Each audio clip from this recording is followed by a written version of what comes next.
Bismillahirrahmanirrahim. Assalamualaikum warahmatullahi wabarakatuh. Alhamdulillahi ala ihsani wa syukru lahu ala taufiqihi wa amtinani wa asyhadu an la ilaha illallah wahdahu la syarika lahu ta'ziman li sya'ni wa asyhadu anna Muhammadan abduhu wa rasuluhu da'ila ridwani. Allahumma salli alaihi wa ala alihi wa ashabihi wa ikhwani. Para jamaah Masjid Asra yang dirahmati Allah Subhanahu wa taala, insyaallah pada kesempatan kali ini kita masuk pada pembahasan terakhir dari hukum-hukum seputar masjid.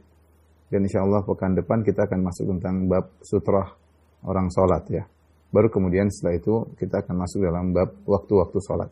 Kita masih dalam kitabus sholat. Bab ke-87, babus sholat fi masjidis suq. Itu bab sholat di masjid yang ada di pasar ya.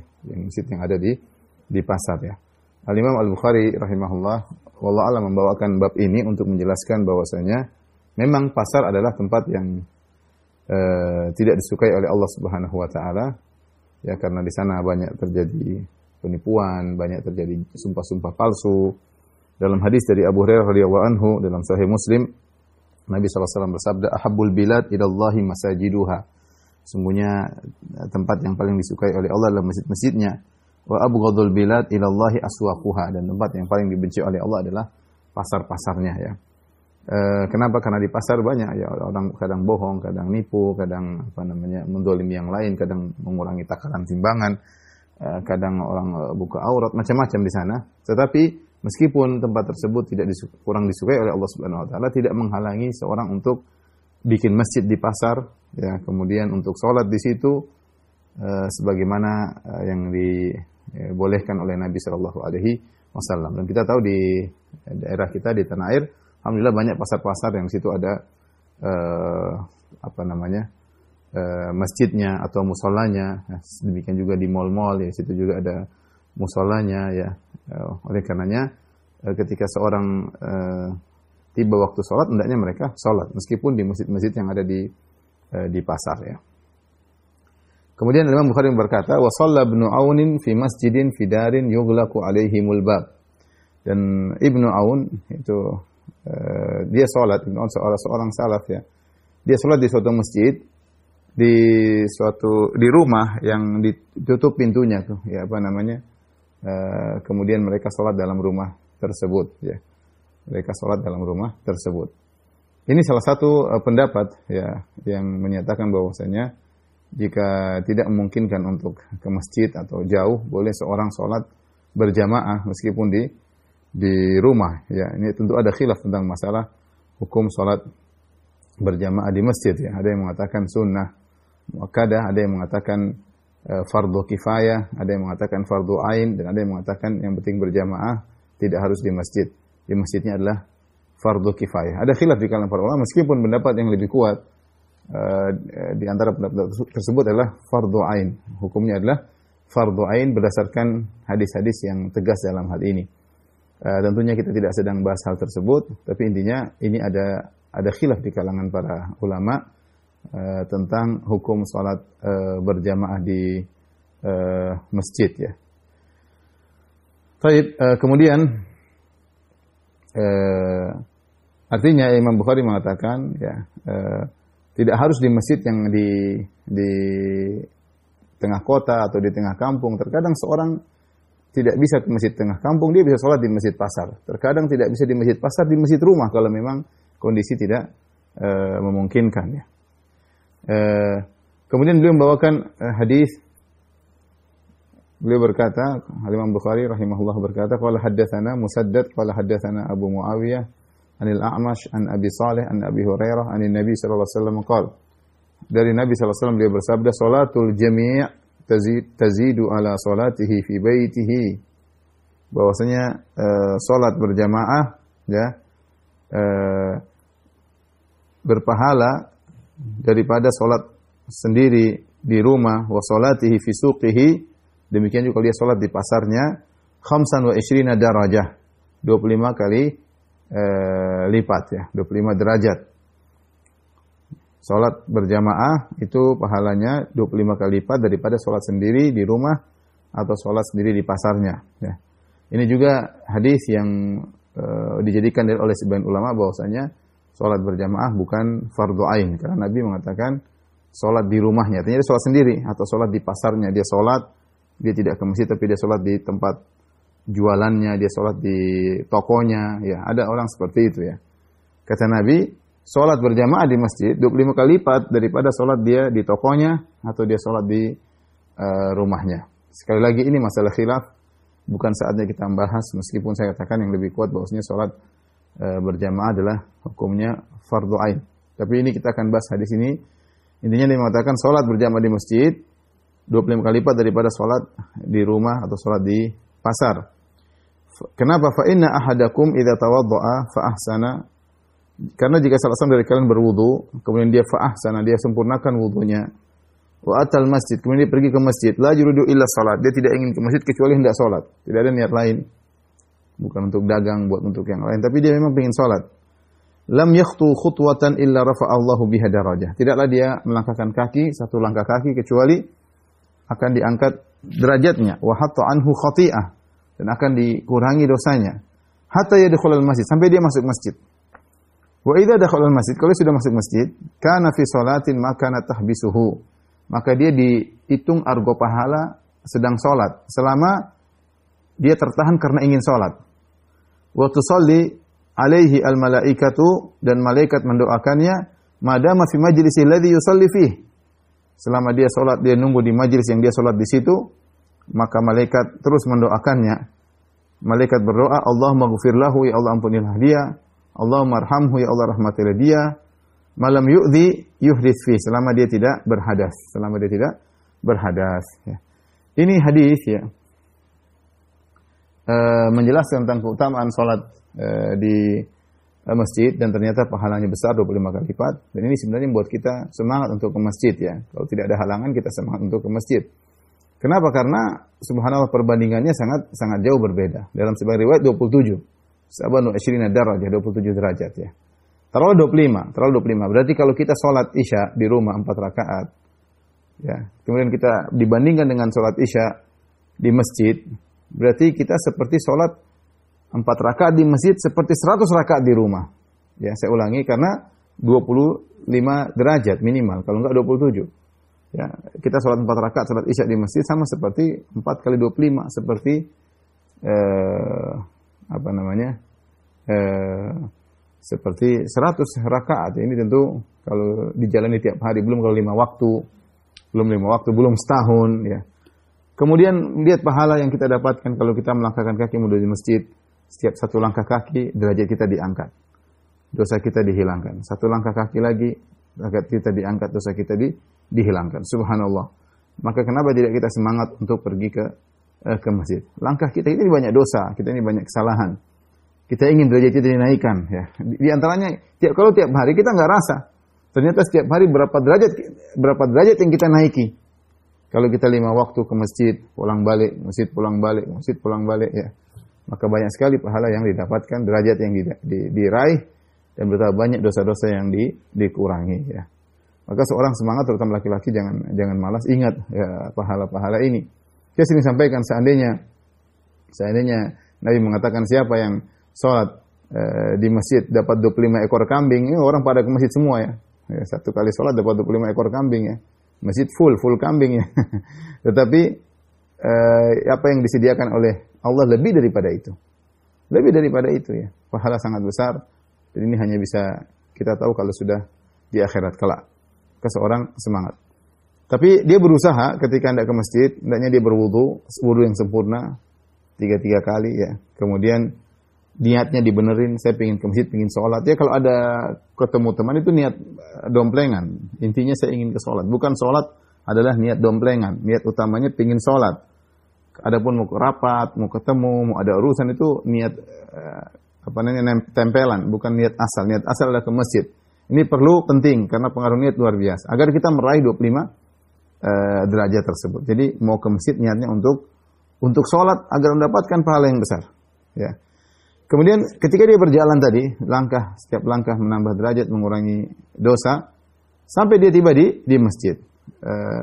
Syekh Utsaimin ketika ditanya bagaimana dengan orang yang naik kendaraan, ya, saya baca dalam sebagian fatwanya, ya beliau mengatakan Kalau memang seorang beruzur, entah karena saking jauhnya, atau karena mungkin ada uzur tertentu, mungkin dia sakit sehingga dia sulit untuk berjalan kaki, maka mudah-mudahan setiap roda berlaku seperti setiap langkah yang dia langkahkan ya. Setiap roda, setiap putaran roda maka mengangkat derajat, mengurangi dosa ya. Setiap langkah kaki mengangkat derajat, mengurangi dosa. Tapi seorang berusaha untuk berjalan kaki kecuali tadi ada uzur, mungkin takut terlambat atau tadi dia lagi sakit atau mungkin panas yang sangat terik.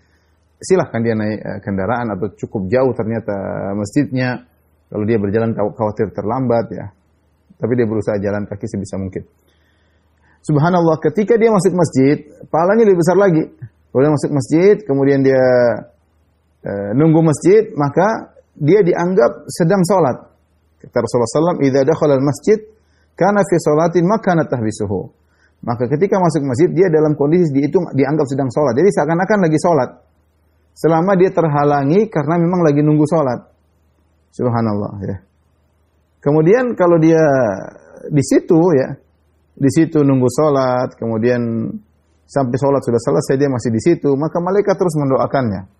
Malaikat mendoakannya. Dia dapat argo pahala sholat, kemudian malaikat setelah sholat malaikat pun mendoakannya. Ya, madam fi majlisil ladzi yusalli fih. Selama dia masih berada di tempat dia sholat tersebut, malaikat berdoa, Allah maghfir lahu, ya Allah ampunilah dia. Jarang-jarang orang doain kita, ikhwan. Jarang-jarang. Karena sebagian orang yang doain saya ya mungkin dia doa mungkin sekali, dua kali, mungkin dia lupa ya. Namanya orang banyak pelupa, banyak keperluan. Doa untuk diri sendiri saja lupa, apalagi doain kawan ya.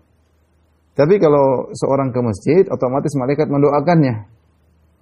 Jadi kota manusia itu luar biasa ya. Kota manusia luar biasa. Doa malaikat Allah maghfir li, Allah ampuni dia. Dosa-dosa kita diampuni. Allahumma arhamhi, Allah rahmati. Sayangilah hambamu ini ya Allah. Hambamu ini ke masjid, menyempurnakan wudu, ingin beribadah kepadamu, sayangilah hambamu ini selama dia tidak berhadas. Kalau dia berhadas dia silakan wudu kembali. Baik, ini dalil bahwasanya Rasulullah mengatakan wasalatu fi suqihi. Jadi salat di pasar ada kemungkinan bisa jadi dia salat di tempat di pasar tersebut maksudnya adalah di tokonya, atau dia salat di pasar maksudnya di masjid, di musala pasar, di masjid atau di musala pasar ya. Kalau di tokonya saja ada pahalanya, apalagi kalau di musala atau masjid pasar ya. Jadi tidak mengapa, intinya Imam Bukhari ingin menjelaskan bahwa tidak mengapa bikin masjid di pasar, bikin masjid di mall, bikin masjid di tempat pekerjaan, tidak jadi masalah. Bab berikutnya bab tashbikil asabi' fil masjid wa ghairihi. Bab tentang mengapa ini namanya tasbik. Apa ini? Memilin jari-jari. Ini namanya tasbik dalam bahasa Arab. Di masjid dan juga di luar masjid. Bagaimana hukumnya? Imam Al-Bukhari membawakan hadis, qala haddatsana Khallad bin Yahya, qala haddatsana Sufyan an Abi Burdah, an Abdullah bin Abi Burdah, an jaddihi, an Abi Musa al-Asy'ari radhiyallahu anhu, an Nabi sallallahu alaihi wasallam qala Nabi sallallahu alaihi wasallam bersabda, "Innal mu'min lil mu'min kal bunyan yashuddu ba'dahu ba'dan wa shabbaka asabi'ahu." Kata Nabi sallallahu alaihi wasallam, sungguhnya seorang mukmin dibandingkan mukmin yang lain seperti bangunan. Yashuddu ba'dahu ba'dha, saling menguatkan di antara satu dengan yang lainnya, wa shabbaka asabi'ahu, maka Nabi pun mencontohkan begini. Jadi mukmin dengan yang mukmin harusnya begini, saling menguatkan, bukan saling hantam-hantaman ya, bukan saling menjauh, tapi dekat, sudah dekat bukan cuma sekedar dekat, bahkan saling menguatkan, seharusnya demikian. Ini memang dibangun di atas iman. Kalau seorang iman yang kuat, insya Allah demikian. Makanya Allah mengatakan, Innal ladzina amanu wa amilus solihat sayaj'alu lahumur rahmanu wudda. Sebenarnya orang yang beriman beramal saleh, maka Allah akan menjadikan wudda, di antara tafsiran yaitu Allah menjadikan orang-orang akan mencintai mereka. Mereka akan timbul saling kecintaan di antara mereka dengan sendirinya. Kalau iman mereka benar, akan timbul kecintaan di antara mereka dengan sendirinya ya. Bukan karena dunia, tapi al-mahabbatu fillah, cinta karena Allah, dan mereka akan saling menguatkan. Selama orang tersebut seorang mukmin ya, kita berusaha untuk saling bahu-membahu, saling tolong menolong ya, sebagaimana Nabi katakan tadi. Ya, di sini Nabi melakukan tasbik, memilin jari-jarinya ya. Kenapa Imam Bukhari membawakan hadis ini? Karena datang dalam sebagian riwayat larangan untuk memilin jari. Namun banyak hadis-hadisnya adalah hadis-hadis yang dhaif. Banyak di antaranya hadis-hadis yang dhaif ya. Di antaranya seperti dalam hadis, "Idza tawadda ahadukum tsumma kharaja 'amidan ila al-masjid fala yushabbikanna yadayhi fa innahu fi salatin." Jika salah seorang dari kalian sudah berwudu kemudian dia pergi ke masjid, maka jangan dia memilin jari-jarinya. Kenapa? Karena dia sedang salat. Artinya dia berjalan menuju masjid, jangan jalan sambil begini. Ya, hadis ini diriwayatkan oleh Abu Daud dan disahihkan oleh Ibnu Khuzaimah dan Ibnu Hibban dan sebagian ulama mendhaifkan. Ini hadis diperselisihkan. Tapi inti hadis ini kalau ada yang mensahihkan seperti Ibnu Khuzaimah dan Ibnu Hibban, bahwasanya kalau kita keluar dari masjid, kita jangan begini. Jalan biasa. Makanya para ulama menulis buku tentang adabul masyi ila salat seperti Syekh Muhammad bin Abdul Wahhab rahimahullahu taala. Bab-bab tentang berjalan menuju masjid. Ini terkadang dilalaikan oleh sebagian orang. Karena sungguhnya orang yang sedang keluar dari rumahnya menuju masjid, dia dianggap sedang salat. Dia dianggap sedang salat. Seperti dalam hadis ini. Idza tawadda'a ahadukum tsumma kharaja 'amidan ila al-masjid fala yushabbikanna yadayhi fa innahu fi salat. Seorang yang sedang keluar dari rumahnya menuju masjid, dia sedang salat. Makanya Rasulullah menyuruh tidak boleh jalan tergesa-gesa. Hendak alaikum al-waqar was sakinah, harus tenang berjalan. Ya, maka beradab ketika menuju masjid. Jangan ke masjid kemudian lihat cewek sana, lihat cewek sini, kemudian ngalor-ngidul pembicaraan. Ya, enggak. Anda belajar ketika keluar masjid berdoa, keluar rumah berdoa menuju masjid. Hadirkan dalam diri Anda bahwasanya Anda sedang dalam salat, bahwasanya pahala sedang berjalan ya. Ini dalam sebagian riwayat demikian. Makanya ketika Anda dalam salat tidak boleh Anda begini. Tidak boleh Anda begini. Demikian dalam satu hadis, namun hadisnya juga didhaifkan oleh Ibnu Hajar. Kata Rasulullah SAW, "Idza shalla ahadukum fala yushabbikanna baina asabihi." Jika salah seorang sedang salat, maka jangan dia pilin jari-jarinya. Fa inna tasbik minasyaitan. Sungguhnya berbuat begini dalam salat termasuk perbuatan syaitan. Wa inna ahadakum la yazalu fi salatin ma dama fil masjid hatta yakhruja minhu. Sungguhnya seorang masih dalam salat dalam masjid selama dia belum keluar dari masjid. Namun hadisnya dhaif. Intinya pendapat yang kuat tentang masalah ini, kalau seorang keluar dari rumahnya, jangan dia mentasbih, jangan dia milin jari-jarinya. Sampai dia masuk masjid, sampai dia sholat. Kalau sudah selesai sholat, sudah selesai, maka boleh dia begini. Dia boleh memilin jari-jarinya, karena sholat sudah selesai. Larang ini berkaitan dalam kondisi sholat. Terlebih lagi kalau dia melakukan demikian, karena ada keperluan untuk menjelaskan. Tidak jadi masalah. Maka Imam Bukhari membawakan hadis, jadi tidak dilarang secara mutlak, tapi karena ada dalam sholat tidak boleh. Dalam sebuah riwayat tadi, ini dari syaitan, ada yang mengatakan ini abas, ini tunjukkan orang tidak serius main-main. Allah alam bisawab tentang hikmahnya, apakah dari syaitan, apakah ini menggambarkan perselisihan atau apa. Intinya kita sami'na wa ta'ana, kalau datang hadis kita bilang kita jangan lakukan. Kita jangan lakukan demikian. Kapan kita boleh memilih jari? Kalau sudah selesai sholat. Dalam sholat jangan, menjelang sholat jangan. Setelah sholat silahkan. Demikian juga kita boleh memilih jari kalau ada kebutuhan. Seperti Nabi tadi, Nabi bersabda, "Al-mu'minil mu'min kalbunyan, yashuddu ba'duhu ba'dha." Ya, kata Nabi SAW, seorang mukmin dengan mukmin yang lain seperti bangunan, yashuddu ba'duhu ba'dha, saling menguatkan di antara mereka, wa shabbaka asabi'ahu. Kemudian Nabi memilin jari-jarinya. Hadis yang kedua, yang juga berkaitan dengan hal ini, di mana Nabi pernah memilin jari-jarinya. Al-Imam Al-Bukhari berkata, qala haddatsana Ishaq qala haddatsana Ibnu Shumail akhbarana Ibnu Aun an Ibnu Sirin an Abi Hurairah radhiyallahu ta'ala anhu qala shalla bina Rasulullah sallallahu alaihi wasallam ihda salatai al-ashiyyi. Kata Abu Hurairah, Rasulullah SAW mengimami kami pada salah satu dua salat asyi. Asyi itu mulai dari zawal, dari zuhur, ya. Maksudnya adalah duhur atau asar, duhur atau asar, ya. Entah salat zuhur, entah salat asar, Rasulullah jadi imam. Qala Ibnu Sirin sang perawi tabi'in, dia berkata, samaha Abu Hurairah. Abu Hurairah sebutin Rasulullah salat ini atau itu, walakin nasitu ana, tapi saya lupa. Yang jelas kalau enggak zuhur asar. Rasulullah salat waktu itu jadi imam zuhur atau asar, cuma saya lupa, kata Ibnu Sirin. Abu Hurairah bilang zuhur atau asar, saya lupa. Fa shalla bina rak'ataini tsumma sallam. Tetapi Rasulullah SAW salatnya 2 rakaat. Kita tahu zuhur 4 rakaat, asar juga 4 rakaat. Ini salah satunya Rasulullah pernah salat, Rasulullah cuma salat 2 rakaat sallallahu alaihi wasallam. Ketika selesai salat, faqama ila khasyabatin ma'rudatin fil masjid. Kemudian Rasulullah SAW pergi ke suatu kayu yang terpaparkan di masjid, ya.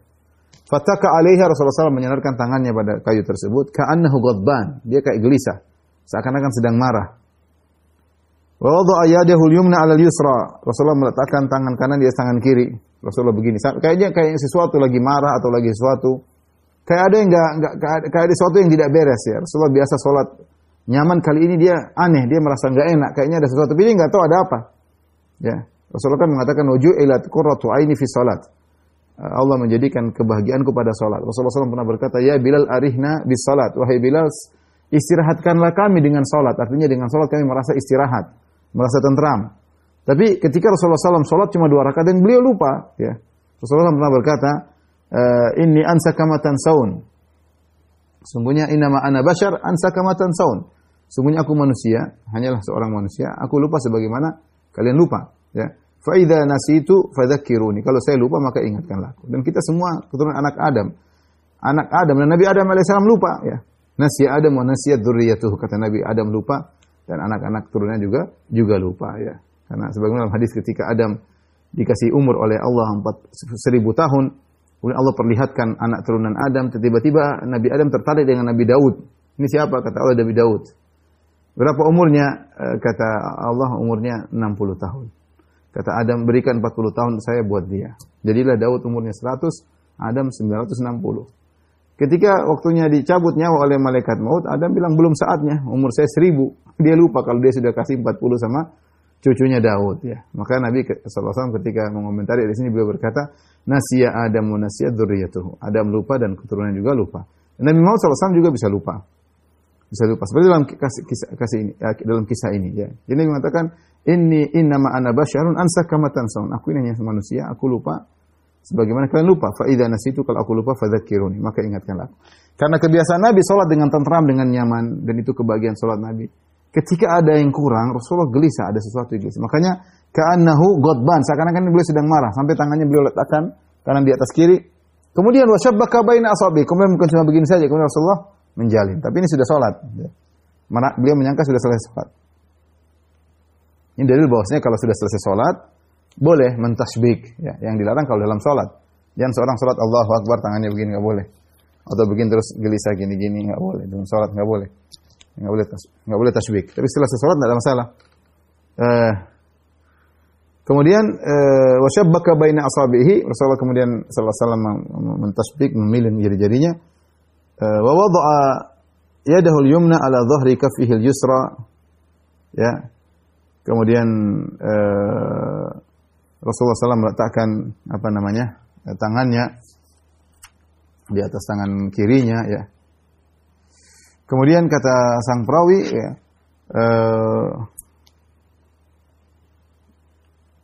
wa kharajatis sar'anu min abwabil masjid faqalu qusiratis salat. Orang-orang pun keluar dari pintu masjid, mereka bilang salat dikosar.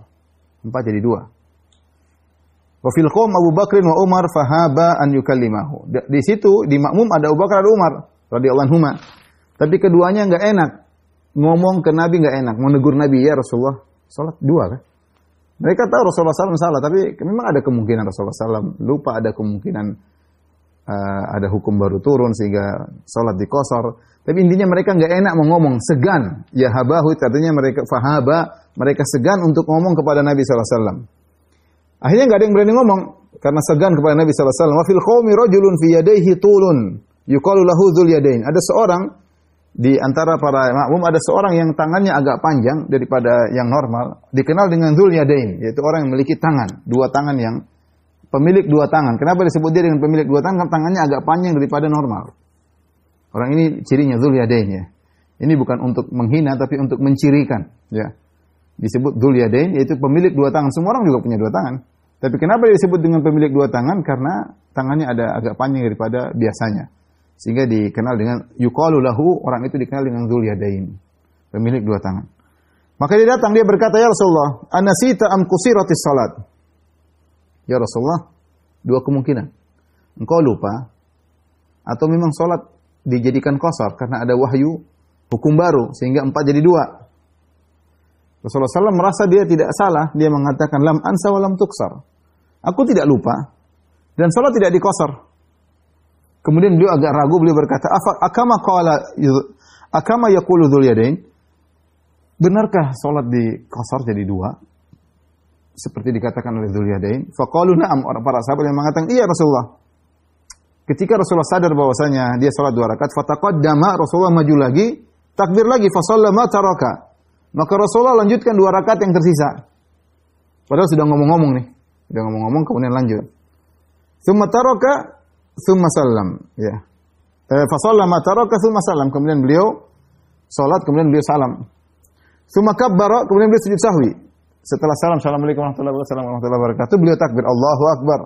Tsumma kabbara wa sajada mithla sujudihi aw atwal. Kemudian beliau sujud seperti sujud biasa atau lebih lama. Tsumma rafa'a ra'sahu, kemudian beliau angkat kepala wa kabbar. Allahu akbar. Kemudian sujud kedua kali, kan sujud sahwi 2 kali. Tsumma kabbara wa sajada mithla sujudihi aw atwal. Kemudian beliau sujud lagi seperti sujud yang biasa atau lebih panjang. Tsumma rafa'a ra'sahu wa kabbar. Kemudian Allahu akbar, angkat lagi kedua tangannya. Farubbama sa'aluhu. Mereka bertanya kepada sang perawi. Tsumma salam, kemudian salam lagi enggak Nabi sallallahu alaihi wasallam? Ya. Fayaqul nubbi'tu anna Imran bin Husain qala tsumma salam. Aku diberi kabar bahwasanya Imran bin Husain berkata, kemudian Nabi salam lagi. Nabi salam lagi. Ini tata cara sujud sahwi kan ada 2, ada sujud sahwi sebelum salam, ada sujud sahwi setelah salam. Kalau sujud sahwi setelah salam, caranya setelah kita tasyahud, kita assalamualaikum warahmatullahi wabarakatuh, kita takbir Allahu akbar, sujud, baca doa sujud seperti biasa, kemudian Allahu akbar, duduk di antara 2 sujud. Doa duduk di antara 2 sujud, kemudian takbir lagi Allahu akbar, doa sujud. Kemudian takbir lagi Allahu akbar, duduk di antara 2 sujud, kemudian salam lagi. Assalamualaikum warahmatullahi wabarakatuh. Assalamualaikum warahmatullahi wabarakatuh. Ini adalah sujud sahwi setelah salam. Dan sebagaimana pendapat yang kuat, sujud sahwi setelah salam kalau melakukan tambahan. Karena Nabi SAW melakukan tambahan. Beliau harusnya 2 rakaat, ke rakaat ketiga ternyata beliau tambah salam. Salam dulu, ternyata sholat belum selesai. Jadi ada tambahan salam. Taib, subhanahu wa ta'ala. Intinya Rasulullah SAW melakukan tasbih. Rasulullah melakukan tasbih. Di antara faedah yang bisa kita ambil dari hadis ini bahwasanya jika seorang lupa, dia merasa sholat sudah selesai, dia ngobrol, masih kurang, kamu masih kurang 1 rakaat. Oh, masa? Ya sudah, dia tinggal lanjutin aja.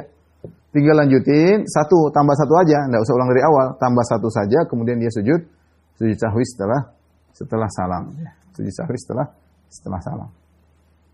Lalu Syekh Utsaimin menyampaikan ya. Kalau seorang berbicara ya, misalnya imamnya lupa untuk ruku ya. Kalau dia bilang ruku, batal dia. Ruku imam ruku, berarti dia ngomong sama.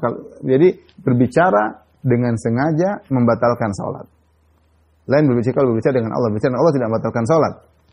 Seperti kita mengatakan ketika bersin kita bilang alhamdulillah.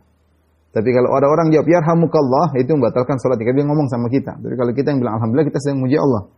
Kata Syekh Utsaimin rahimahullah taala, kalau misalnya ada imam lupa ya, kemudian diingatkan dia tidak paham, dia lupanya bingung, dia lupa apa? Maka kalau dia lupa ruku, enggak boleh kita bilang irka, ruku enggak boleh. Ya, tetapi kita bilang misalnya ya ayyuhalladzina amanu ruk'u wasjudu. Ya ayyuhalladzina amanu ruk'u. Ingatkan bahwasanya yang dia lupa itu ruku. Kita baca ayat misalnya, tidak jadi masalah. Ya.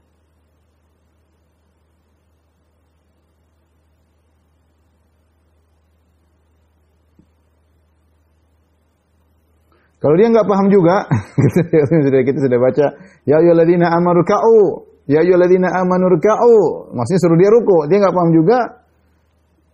Kata Syekh Utsaimin, fa illam yafham taqaddama alladhi wara'ahu. Yang di belakang maju ke ke depan dan kemudian memberi teguran ya. Agar dia paham.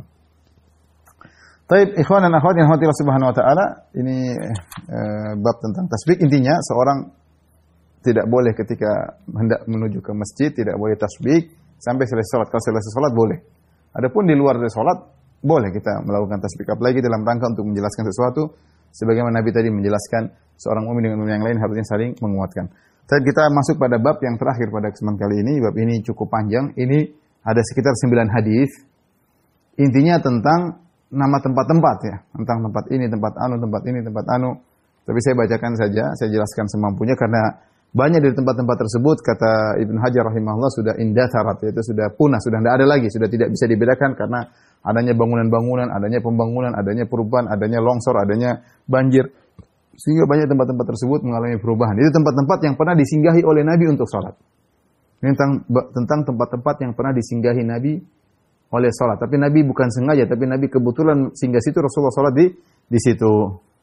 Bab al-masajid allati ala turuqil Madinah. Bab tentang masjid-masjid yang berada di jalan menuju kota Madinah. Itu Madinah ke Mekah atau Mekah ke Madinah. Rasulullah SAW safar menuju kota Madinah atau keluar dari kota Madinah. Itu ada tempat-tempat, lokasi-lokasi masjid-masjid kecil yang Rasulullah pernah sholat di situ. Ya. Ala turuqil Madinah, itu jalan menuju Madinah atau jalan keluar Madinah. Wal mawadhi' allati shala fiha Nabi sallallahu alaihi wasallam. Demikian juga tempat-tempat, bukan cuma masjid. Ada yang dibangun masjid, ada yang cuma lokasi-lokasi Rasulullah SAW pernah sholat di situ. Shalla fiha Nabi sallallahu alaihi wasallam. Kita bacakan hadisnya. Imam Bukhari berkata, qala haddatsana. Jadi ada tempat-tempat yang Rasulullah pernah sholat dibangun masjid. Ada tempat-tempat yang tidak dibangun masjid, tapi Rasulullah pernah sholat di situ. Imam Bukhari berkata, qala haddatsana Muhammad bin Abi Bakar Al-Muqaddami, qala haddatsana Fudail bin Sulaiman, qala haddatsana Musa bin Uqbah, qala ra'aitu Salim bin Abdullah yataharra amakina min at-tariq fa yusalli fiha. Kata Musa bin Uqbah, aku melihat Salim bin Abdullah, itu Salim putranya Ibnu Umar, Salim bin Abdullah bin Umar. Salim putranya Ibnu Umar. Ibnu Umar putranya Umar bin Khattab. Ibnu Umar sahabat. Aku melihat Salim, dia sholat, ada tempat-tempat dia sengaja ke situ di jalan, ya. Fa yusalli fiha, kemudian dia sholat di tempat-tempat tersebut. Kemudian Salim bercerita, wa yuhadditsu anna abahu kana yusalli fiha.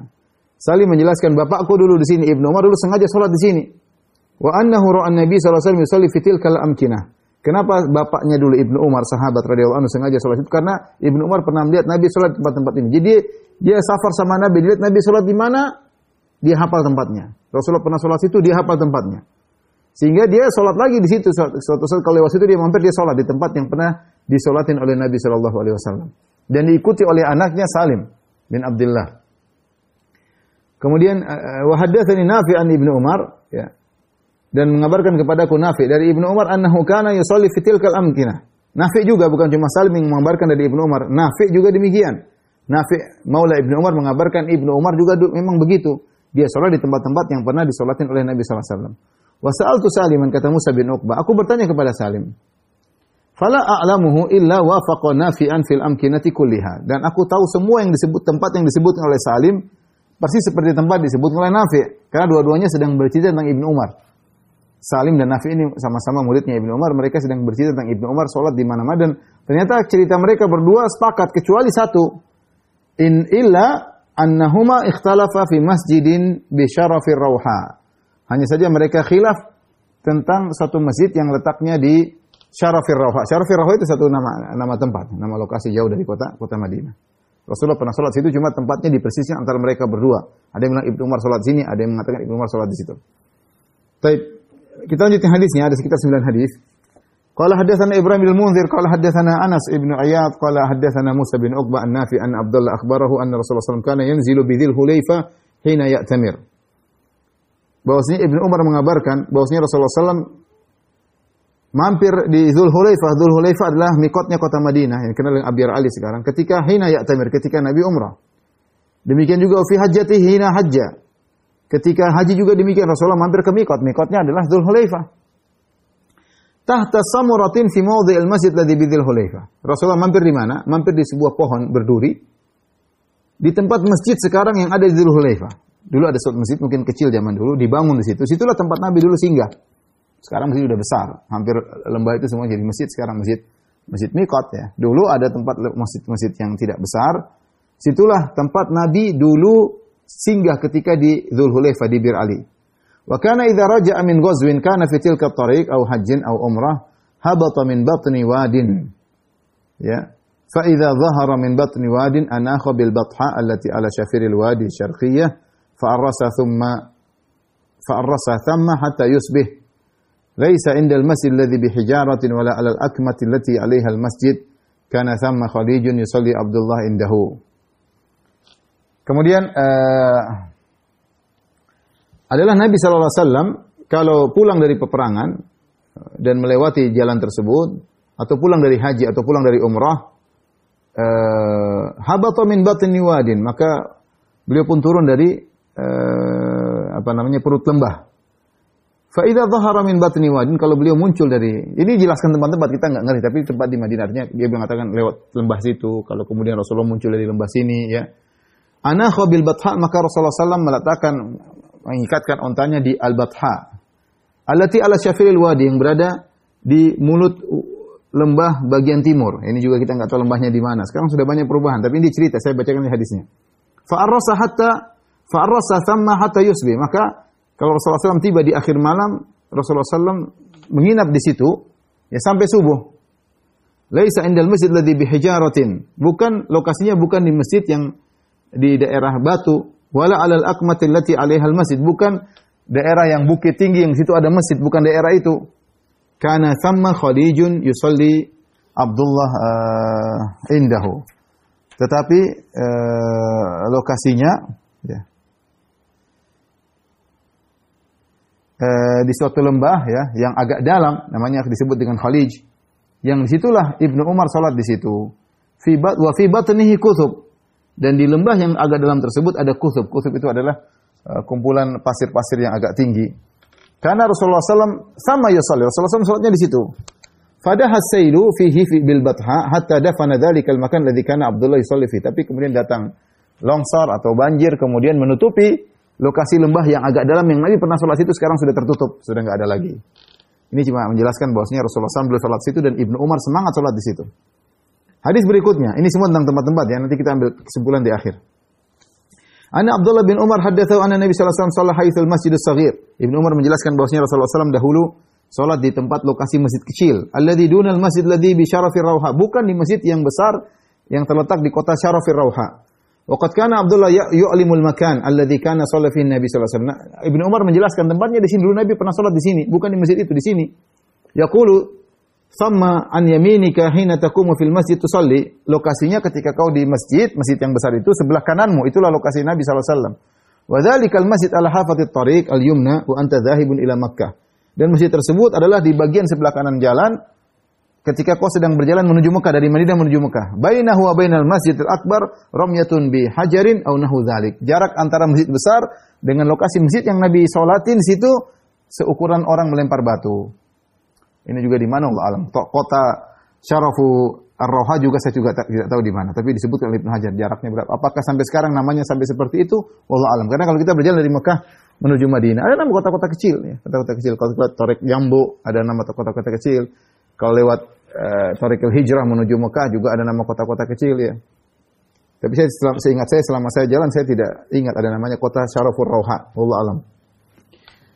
Kemudian juga wa anna Ibnu Umar kana yusalli ila al-irqi. Ibnu Umar juga pernah salat di satu lembah. Al-irqi maksudnya lembah Irqi, alladzi 'inda munsarafir Rauha, yang berada di penghujung kota Rauha. Wa dzalikal irqu intihau tarfihi, dan lembah tersebut adalah di ujung kota Rauha. Ala hafatit tariq, di pinggir jalan, dunal masjid ladzi bainahu wa bainal munsaraf. Sebelum masjid sebelum masjid ketika wa anta zahibun ila Makkah, sebelum masjid yang besar ketika kau berjalan menuju Makkah. Wa qad tuniya thamma masjidun, dan situ sudah dibangun masjid. Falam yakun Abdullah yusalli fi dzalikal masjid, kana yatrukuhu an yasarihi wa wara'ahu wa yusalli amamahu ila al-irqi nafsihi. Ada masjid, dibangun tempat itu ada masjid. Ibnu Umar tidak salat di masjid tersebut. Ya, tapi Ibnu Umar maju ke lebih depan. Kenapa? Karena Rasulullah pernah salat situ. Dia tinggalkan masjid, ini masjid pinggir jalan, bukan masjid kota. Masjid pinggir jalan orang mampir salat. Ibnu Umar sengaja tidak salat di masjid situ, tapi dia salat di tempat yang Nabi pernah salat. Wa kana Abdullah yaruhu min ar-Rauha fala yusalli adh-dhuhra hatta ya'ti dzalikal makan fa yusalli fihi adh-dhuhr. Kalau beliau pergi meninggalkan Rauha, beliau tidak salat di salat zuhur di masjid ada sekitar di kota Rauha, tapi beliau sengaja maju sampai ketemu dengan tempat yang pernah Nabi salat. Wa idza aqbala min Makkah fa in marra bihi qabla subhi bi sa'atin aw min akhir as-sahr arrasa hatta yusalliya biha subha. Kalau beliau pulang dari Mekah menuju Madinah, beliau sampai di kota Rawha tersebut, beliau sengaja di malam hari beliau istirahat supaya subuh bisa sholat di tempat yang Nabi sholat. Jadi Umar benar-benar ngikutin, ini Rasulullah pernah sholat sini, Rasulullah pernah sholat sini. Beliau napak tilas tempat-tempat sholat Nabi pernah sholat dan beliau sengaja sholat di situ. Ya. Wa anna Abdullah haddatsahu anna Nabi sallallahu alaihi wasallam kana yanzilu tahta sarhatin dhakhmatin duna Ruwaithah an yaminit. Ini semua nama-nama tempatnya. Saya mau sampaikan sama saja. Saya tidak paham, antum juga tidak paham. Tapi ini intinya ini hadis ini masih ada 1 2 3 4 5 6 hadis lagi. Saya khawatir waktu tidak cukup ya. Intinya Ibnu Umar beliau semangat untuk sholat di lokasi-lokasi yang Nabi pernah sholat di situ. Dan ini disebut oleh para ulama fikihnya Ibnu Umar, ijtihadnya Ibnu Umar sendirian. Para sahabat yang lain tidak ada seperti Ibnu Umar. Karena mereka tahu bahwasanya Nabi SAW ketika sholat tempat-tempat tersebut kebetulan bukan Rasulullah SAW sengaja untuk melazimi tempat tersebut. Kebetulan mampir di situ, Rasulullah sholat di situ, kemudian mungkin ada sebuah pohon Rasulullah sengaja tidur di situ, sholat di situ. Bukan Rasulullah mengatakan tempat ini ada keberkahan khusus maka sholatlah di sini, dan Rasulullah tidak pernah mengisyaratkan demikian. Oleh karenanya para sahabat yang lain tidak ada yang paham seperti pahamnya Ibnu Umar. Ini ijtihadnya Ibnu Umar. Beliau menganggap bahwasanya tempat-tempat tersebut tempat-tempat spesial yang Nabi pernah singgah, dan beliau mungkin karena cintanya kepada Nabi, beliau ingin sholat situ sehingga merasakan bagaimana ittiba kepada Nabi sallallahu alaihi wasallam. Namun pendapat beliau diselisih oleh para sahabat yang di antara yang menyelisih adalah bapaknya sendiri Umar bin Khattab radhiyallahu taala anhu. Dan ini dinukil oleh Ibnu Hajar rahimahullah ta'ala. Beliau mengatakan, ya, muhassalu dzalik, inti dari 9 hadis ini, atau 10 hadis ya. Anna Ibnu Umar kana yatabarraku bitilkal amakin. Ibnu Umar mencari berkah dari tempat-tempat tersebut. Wa tashadduduhu fil ittiba' masyhur. Dan beliau tasyaddud, bersungguh-sungguh dalam mengikuti Nabi, dikenal ya. Wala yu'aridu dzalika ma thabata an abihi, ya. Beliau mengatakan ini tidak bertentangan dengan apa yang telah valid dari Umar. Apa yang valid dari Umar? Annahu ra'a an-nasa fi safarin yatabadaruna ila makanin. Umar ketika suatu saat dalam kondisi safar, dia lihat orang-orang pada semangat suatu tempat. Umar tanya, "Fasa'alan dzalika, kenapa mereka pergi salat ke situ?" Faqalu, "Qad shalla fihi Nabi sallallahu alaihi wasallam, pernah salat situ." Maka Umar tegur, "Faqala man aradat lahu salatu falyusalli." Siapa yang kebetulan ingin salat, maka silakan salat. Wa illa falyamdi, kalau enggak lewat aja, jangan sengaja cari tempat tersebut. Fa inna mahalaka ahlul kitabi, sungguhnya yang telah binasa ahlul kitab, li'annahum tatabba'u atharu anbiya'ihim.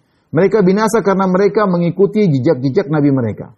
Fattakhadhuha kana'is wa bi'an. Mereka menjadikan tempat-tempat tersebut sebagai gereja-gereja dan kuil-kuil untuk ibadah. Ya.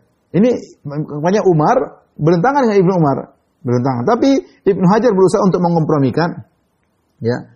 Beliau mengatakan li anna dzalika min Umar mahmulun ala annahu kariha ziyaratahum limithli dzalika bi ghairi salat. Ini taujih dari Ibnu Hajar, namun menurut saya kurang tepat sebenarnya dijelaskan oleh para ulama. Jelas Ibnu Umar mengatakan, ya, sungguhnya halaka ahlul kitabi, sungguhnya ahlul kitab binasa. Kenapa? Li annahum tatabba'u atharu anbiya'ihim. Karena mereka dulu mengikuti napak tilas jejak-jejak para nabi mereka, kemudian dibangun gereja, dibangun kuil-kuil. Kata Umar, ini sebab kebinasaan mereka. Makanya riwayat yang lain juga Umar ketika mengetahui ada sajarat ridwan, pohon ridwan itu adalah pohon yang para sahabat membaiat Nabi di dalam perjanjian Hudaybiyah. Ya, yang Allah sebut dalam Al-Qur'an. Innal ladzina laqad radiyallahu 'anil mu'minin idh yubayyi'unaka tahta syajarah.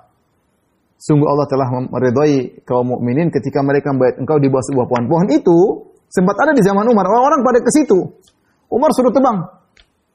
Karena Umar punya fikih bahwasanya ini menyebabkan orang-orang akhirnya bertabaruk tidak pada tempatnya. Binasakan mereka. Ini fikihnya Umar bin Khattab radhiyallahu anhu.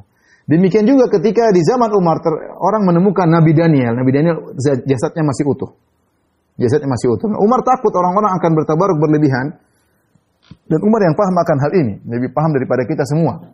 Maka Umar menyuruh radhiyallahu anhu di malam hari untuk menggali kuburan yang banyak agar dibutakan orang tidak tahu di mana kuburannya Daniel, Nabi Daniel alaihissalam. Maka di kuburan Nabi Daniel orang tidak tahu di mana, karena digali kuburan sana, di antara kuburan salah satu lubang tersebut ditanam atau dikubur Nabi Daniel. Ya.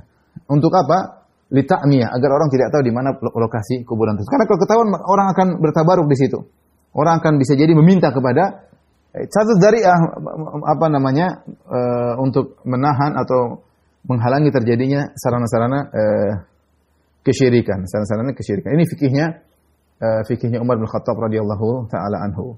Bahkan disebutkan juga sebagian ulama berusaha untuk menyatakan kenapa di zaman Umar Khalid bin Walid dilengserkan. Di zaman Umar. Karena Khalid bin Walid kalau perang selalu menang. Selalu menang. Sebenarnya mengatakan Umar tidak ingin orang-orang tawakalnya kepada Khalid bin Walid. Bin Walid kalau maju tidak pernah kalah. Maka Umar sengaja melengserkan agar orang tawakalnya kepada Allah Subhanahu wa taala. Dan Umarlah yang pernah dalam Sahih Bukhari dan Sahih Muslim, Umar bin Khattab yang mencium Hajar Aswad dan dia mengangkat suaranya. Dia mengatakan, "Ya Hajar, ini a'lamu annaka Hajar, la tanfa wa la tadur. Laula anni ra'aitu Rasulullah yuqabbiluka ma qabbaltuka." Wahai Hajar Aswad, saya tahu kamu hanya sekedar batu. Tidak bisa beri manfaat, tidak bisa beri mudarat. Kalau saya tidak lihat Nabi cium kamu, saya tidak bakalan cium kamu. Kenapa? Karena Umar khawatir orang-orang mulai punya keyakinan terhadap batu tersebut. Mungkin usul-usul ada aliran aura yang mengalir atau apa, itu Umar takut. Makanya Umar mengangkat suara dengan menjelaskan, "Wahai batu, kamu ini sekedar batu. Tidak bisa beri manfaat, tidak bisa mudarat. Kalau bukan aku pernah Nabi mencium kamu, saya tidak bakalan cium kamu." Nah, kalau itu batu termulia di alam semesta, dunia ini, batu Hajar Aswad, tidak bisa beri manfaat, tidak bisa beri mudarat, apalagi batu akik, batu akik.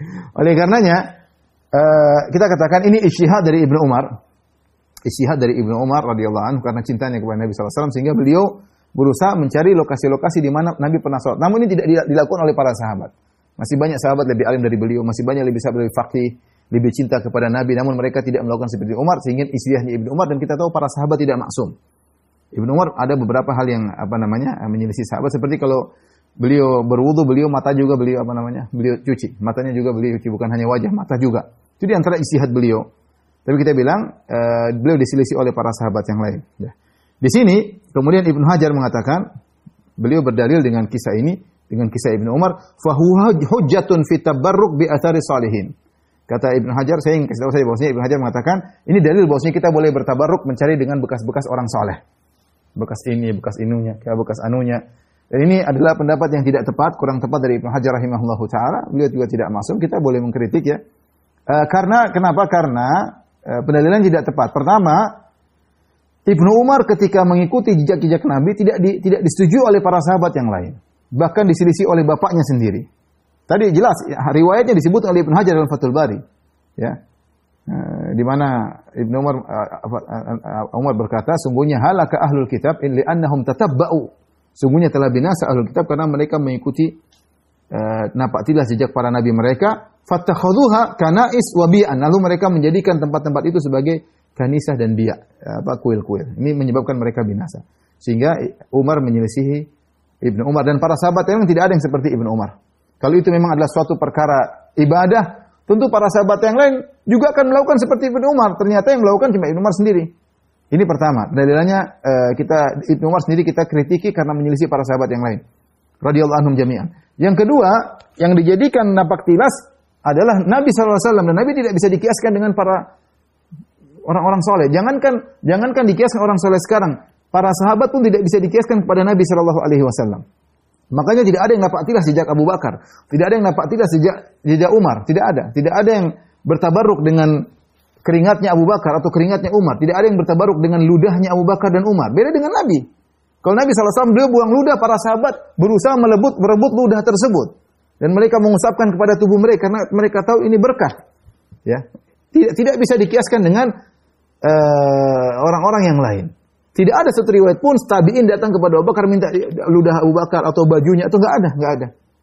Abu Bakar, Umar yang sudah dijamin masuk surga, Abu Bakar, Umar, Utsman, Ali, Al-Mubasysyirin 10 yang dijamin masuk surga, tidak ada diriwayatkan bahwasanya mereka mencari bertabaruk dengan keringat mereka atau ludah mereka atau baju mereka. Yang mereka lakukan semuanya kepada Nabi SAW karena mereka tahu Nabi SAW spesial. Dia Nabi. Beda hukumnya dengan selain Nabi SAW. Nah, makanya yang terjadi zaman sekarang saya kurang setuju ketika saya dapati sebagian orang dia datang kepada gurunya kemudian gurunya meludahi. Dan ini ada di YouTube. Diludahi kemudian dia usap ludahnya di wajahnya. Dia bertabaruk dengan ludah gurunya. Atau misalnya di bekas minum dia ludahi bekas minumnya kemudian murid-muridnya berebutan. Itu ada pendapat, kita tidak mungkir itu ada pendapat, tapi pendapat tersebut kurang tepat karena tidak tepat kita mengkiaskan orang-orang soleh dengan Nabi Muhammad sallallahu alaihi wasallam. Sementara orang-orang yang dijamin masuk surga saja seperti Abu Bakar, Umar, Utsman dan Ali tidak dikiaskan kepada Nabi dalam masalah cari berkah. Tidak dikiaskan, apalagi orang-orang yang tidak jelas masuk surga atau tidak. Ini demikian terakhir kita dari bab ahkamul masajid ya. Hukum-hukum masjid. Insyaallah pekan depan kita akan bahas tentang sutrah, hukum-hukum yang berkaitan dengan sutrah orang salat. Wallahu alam bisawab, demikian apa yang saya sampaikan kepada jamaah Masjid Asr. Insyaallah kita berjumpa di pekan depan باذنillah taala dalam bab yang baru tentang bab abwab sutratul musalli, tentang sutrah, hukum-hukum sutrah. Wallahu alam bisawab. Assalamualaikum warahmatullahi wabarakatuh.